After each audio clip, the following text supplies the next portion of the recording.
бо супориши асосгузори сулҳу ваҳдати миллӣ пешвои миллат президенти ҷумҳурии тоҷикистон муҳтарам эмомалӣ раҳмон ба зарардидагони зилзилаи шадид дар ҷумҳурии Туркия кӯмаки башардӯстона фиристода шуд. Кӯмаки башардӯстона аз маҳсулоти зарурии хӯрокворӣ аз қабили орд, равған, шакару биринҷ, макарон ва оби нӯшокӣ иборат мебошад.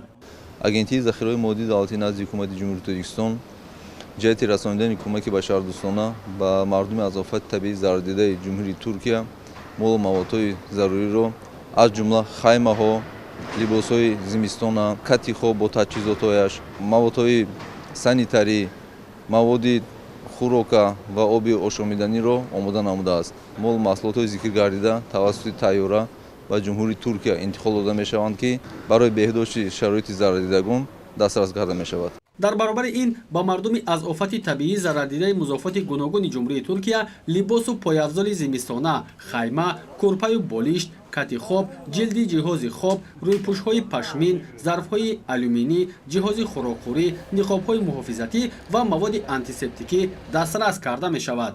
ҳаҷми умумии кӯмаки башардӯстонаи ҷониби Тоҷикистон ба мардуми зарардидаи Туркия наздик ба 100 тонна мебошад.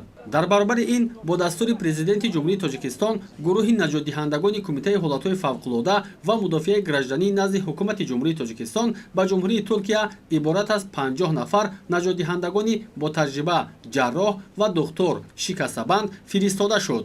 кӯмак бо дастури фаврии президенти ҷумҳурии Тоҷикистон пешвои миллат муҳтарам Эмомалӣ Раҳмон аз ҷониби агентии захираҳои моддии давлатӣ ва кумитаи ҳолатҳои фавқулода ва мудофиаи гражданӣ назди ҳукумати ҷумҳурии Тоҷикистон омода гардида шаби 8 феврал тавассути ҳавопаймои махсус бо ҳайати расмӣ ва гурӯҳи наҷотдиҳандагон аз ҷониби сохторҳои дахлдор ба Туркия фиристода шуд. наҷотдиҳандагони кумитаи ҳолатҳои фавқулода ва мудофиаи гражданӣ назди ҳукумати ҷумҳурии Тоҷикистон дар шумораи 50 нафар омаданд, ки ба мардуми азияткашидаи Туркия кӯмаки худро расонанд.